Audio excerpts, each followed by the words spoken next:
Hi everyone, welcome to the April-May edition of Brooklyn Park Now. We got a lot to talk about, so let's get started. We're at Northbrook Animal Hospital with Dr. Monica McMahon. Thank you for hosting us. Thank you for having me. We are looking forward to the tour. So Northbrook Animal Hospital offers all kinds of veterinary needs and services. And so today we're going to get a little tour of your facility and maybe talk a little bit about what you do and if there's any tips for pet owners in Brooklyn Park. That would be great. I bought the practice 19 months ago from the previous veterinarian, Dr. James Warren. And since then, we have been refurbishing the place and buying some new equipment so we can offer our clients and our patients better health care. So this would be our dog waiting room. We have two separate waiting rooms here. That way the dogs and the cats don't have to be around each other, and there's no skirmishes and the cats aren't afraid with the dogs barking. So should I bring city council here, right? You could, yes. Separate some of them out? We'll separate them out for you. No barking and scratching. Yeah. Okay. So I would like to give you this, Mr. Mayor, for your dogs at home. Faith and Xena, some treats and a little poop bag, because you need to be a responsible pet owner. Absolutely. Take your dogs for a walk, pick up their poop. I'm very good at cleaning up these messes. Awesome. So anyway, and we can do the tour and we can kind of talk a little bit about what you do. Okay, great. Let's go. This is our front desk area. People come into the front door. We've opened up this window here so they can tell us when they arrive, and after their appointments then they would come up here to get any medications that they might need, or flea and tick product, heartworm product. We also carry prescription diet dogs and cat food for animals that have certain nutritional needs that can only be taken care of by prescription diet. And so when does tick season really start? I know that's a big one. People take their animals out the river and the parks and stuff like that, and that's a big concern with dogs picking up those. Generally, this winter is an exception, but generally we start doing flea and tick product about March when we go through the first really hard freeze. Heartworm products should be and are recommended to be given year-round. Not only do they take care of heartworm disease, but there is a parasiticide in them for roundworms and hookworms, which are really prevalent in this area, and also zoonotic, and that means that they are transmissible to people, especially small children, because kids, they run in the house and they grab that cookie and they eat it without washing their hands. Or they share it with the dog or they share it with the dog or cat. I hope it's not chocolate. And yeah, that's really, really bad because it can go into their organs of their body or into their eyes. So it's really important to bring in those poop samples twice a year and get them checked out for parasites. Okay? So this would be our cat waiting room, just like the dog one. A little more calm, right? Little quieter in here, yeah, not quite so busy. Cats eat less, so they have a smaller food rack. Now, do you treat other pets besides just cats and dogs? Yeah, we do small animal exotics. That would be Dr. Maddox. You'll meet her in a little bit. She does rabbits and guinea pigs, hamsters, all the pocket pets. She loves turtles. The only thing we're not set up to do right now is birds. We can do nail trims and beak trims on birds, but we're not set up yet to do any of the medicine. Here at Northbrook, we have 3 exam rooms. They've all been redone since I bought the practice in August of 2012. We use this room for both dogs and cats. We have 2 rooms that are identical with the table in the middle for the smaller animals. And then our 3rd room, we don't have a table in there, and that way we can put the large animals in there more comfortably. We see quite a few large breed dogs, and that way we don't have to try and lift them up on a table or anything like that. They're a lot happier on the floor. Yeah, and I see the sign for teeth is, do you guys offer dental services for dogs? We do full dental service here. Dental prophylaxis or dental cleaning, we do that. It is a surgical procedure. A lot of people think teeth brushing is the same as a dental cleaning, and it's not. Dogs and cats develop dental disease actually 5 times faster than people do. Their dental disease is graded on a scale of 1 to 4, 1 being just very minor gingivitis, 2 they're getting a little more tartar and a little more gingivitis. Grades 1 and 2, we can completely reverse the dental disease. Once you get into grades 3 and 4, you're starting to lose bone. And that would be the same as periodontal disease in people. So once we get that far, they're in more frequently. Unfortunately, we have to start extracting teeth generally at that point because they are losing bone and the teeth are loosening up. This is our X-ray area. We X-ray dogs, cats, guinea pigs, turtles, anything that you can x-ray, we do it. This is the technician stations here. We're still doing a little bit of remodeling, so we're working on it. Nope. It takes a while. This is where the x-rays are developed. I don't know if you're going to want this or not, but it's an automatic x-ray processor. We just bought that a year and a half ago. They had an old dip tank, so I wish we had digital, but not yet. Nope. So we are fully computerized here. I bought a system called Cornerstone when we started, and we can put pictures of your animals on our computer system. X-rays go on our computer system. All of your animals' medical records are there. Okay. Okay. It allows you to share, because I know like my dogs, once in a while we had to have a specialist or something very specific that our vet couldn't do, and they shared with others, so we didn't have to worry about records and all that. So when we have to refer to the University of Minnesota or Blue Pearl, everything goes by the computer. It makes it so much easier for everyone. Good. This is a treatment area. This is a room that we haven't gotten around to refurbishing yet. This used to be the old surgery room. Now it is going to it's becoming our lab. Eventually we're going to put pharmacy in here as well. But we do small things in here. You know, when we do blood draws or we have to get urine for urinalysis, nail trims, things like that. This is our hospitalization area. We have kennels for dogs and cats here. Small animals. That's Maxwell. Say hi, Max. He's here visiting for today. He's camera shy. So. He's camera shy. So, and then we just built 2 new large kennels for when we have dogs that come in for surgery, you know, the large breed dogs, so they are not cramped up in a small kennel. They have a nice large place to stay. That's really for the post-care, make sure they're okay before they're sent home and stuff like that. Post-op care, or if they're coming in for the day because they need to have some kind of work done, whether it's blood drawn, an owner has to, you know, drop them off for the day, bandaging, things like that. Absolutely. Okay. I don't know if you want this, but these are kennels. We have these on wheels that we can take them into our surgery room or our treatment area or even up by our desks for animals that are in intensive care, critical patients. So this is really nice. So this is our new kitchen area, laundry room, and food storage. So this used to be all boarding, and we gutted this room and turned it into something that is going to be a little more useful for us because we no longer do boarding here. Yep. So a lot of storage, a lot of equipment. Now you've talked a lot about you kind of revamping, kind of updating, stuff like that.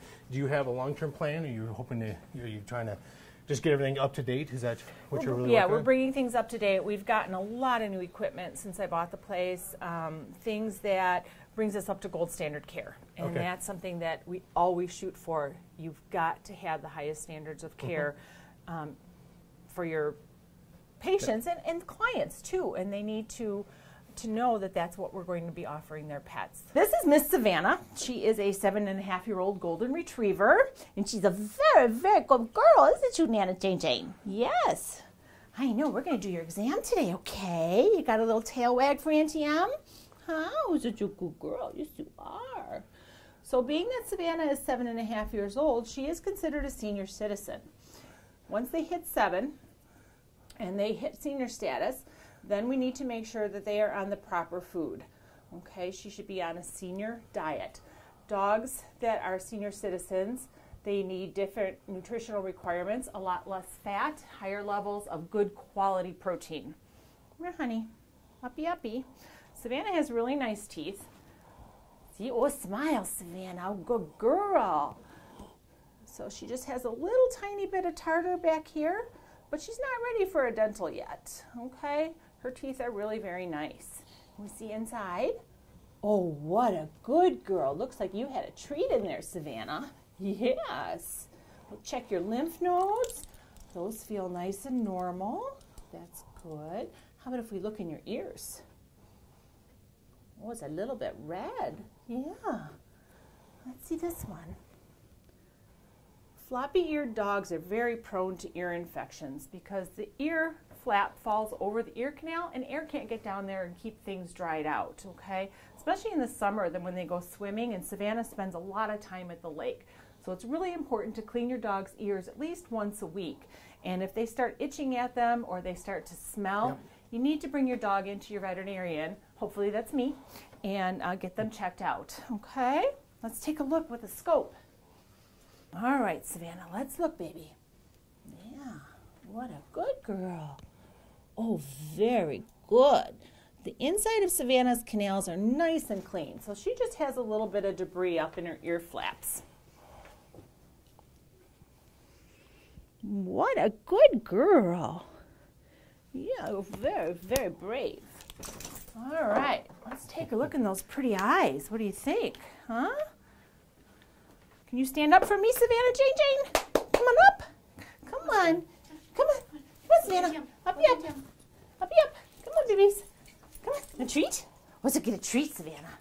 Come on. What's this? I'm a senior dog. Let me have some rest here. Girl, a treat? She says no. Okay. All right. We're going to take a feel of Savannah's tummy. Make sure that I'm not feeling any lumps in her skin. Make sure her organs feel normal to me. And everything is in place where it should be. Normal resting heart rate for a dog is about 80.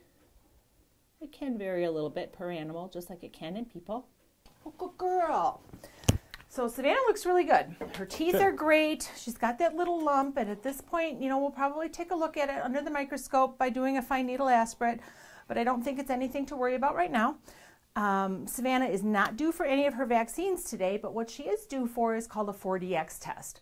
4DX is a heartworm test, Anaplasma, Lyme, and Ehrlichia. Those last three, Anaplasma, Lyme, and Ehrlichia, are transmitted by ticks, which of course in Minnesota we have a lot of them. Yep. There is a vaccine for Lyme disease, but not for Anaplasma or Ehrlichiosis. Heartworm is the other big one. The state bird, of course, is the mosquito. And even dogs, you know, little fluffy dogs that don't go outside a lot, you still get mosquitoes in your house. So you need to check a little blood test every year for heartworm disease, Lyme, Anaplasma, and Ehrlichia. Heartworm disease is completely preventable. It's a little chew tab they take once a month, year-round. It also has a parasiticide in it for the rounds and the hooks.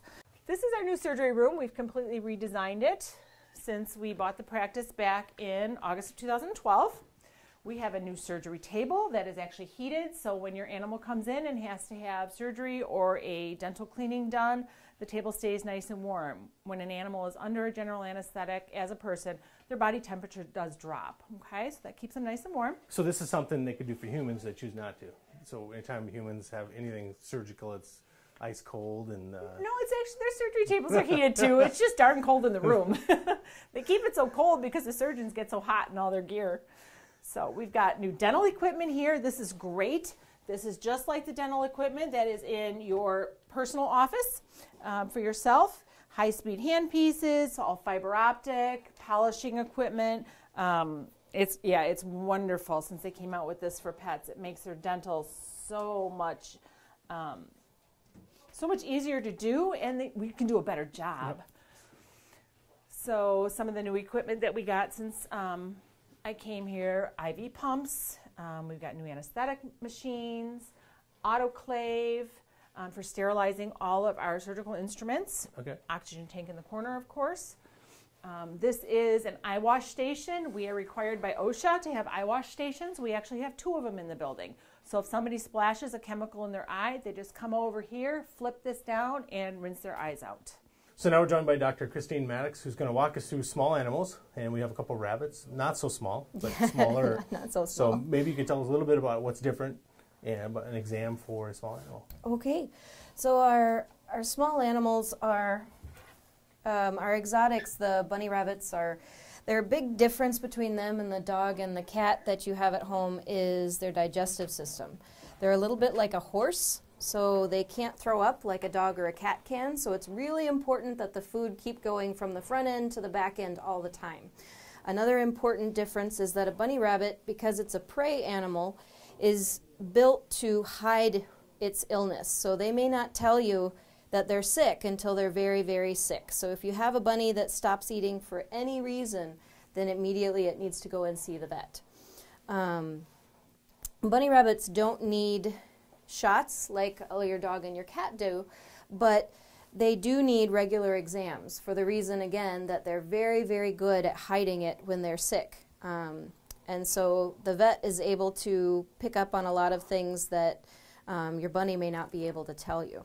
So when we do an exam, we do a lot like you would for a dog or a cat. We listen to his heart and his lungs and make sure those sound of a good rhythm there.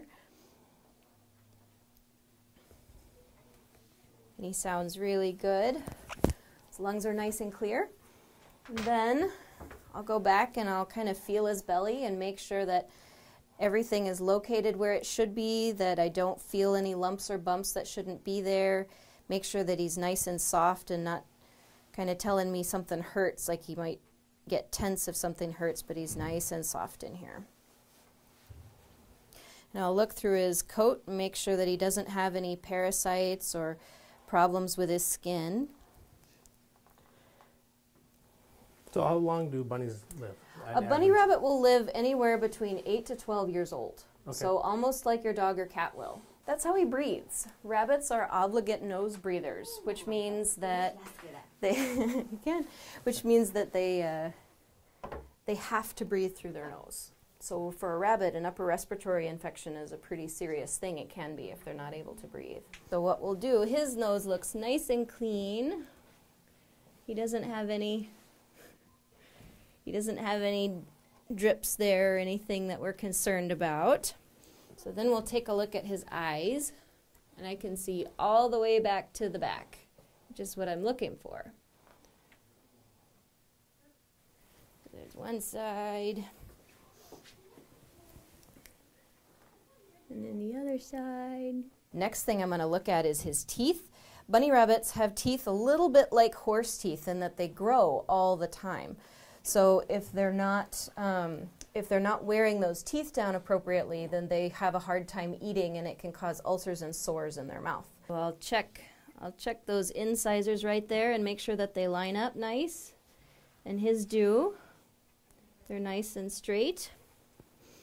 And then I'm going to take this, because his mouth is really, really long. I can't just open his mouth up like you can a dog or a cat and see all the way to the back, because it's so long like a horse mouth. So I'm going to open up his mouth and look back inside like this. He's going to chew on it, but that's okay. That's what this is for. But I can see all those teeth all the way back in the back. And he doesn't have any sores or infections there. So, we've talked a little bit about rabbits, and so what kind of food do they eat, and what kind of room do they need? Like my dogs need as much space as possible, and so typically the indoor people. How do people take care of them well? A rabbit they can live in a cage, but one of the mistakes people make is to get them a cage and leave them in the cage all the time.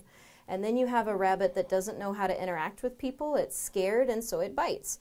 So the more you put into a rabbit, the more you get out of a rabbit. So they like to have room to run around. So generally, you want at least 2 feet of space in the cage per rabbit. So he needs space for a litter box, himself, certainly. A little room to stretch out. He needs to be able to stand up so that his ears touch the top.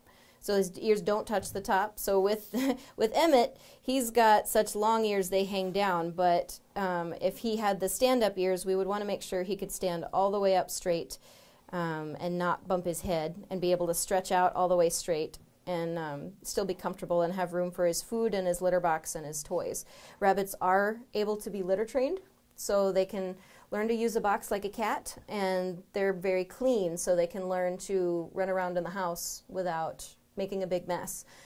They do chew, so you have to make sure that you're bunny-proofed the areas that you're allowing them to be in.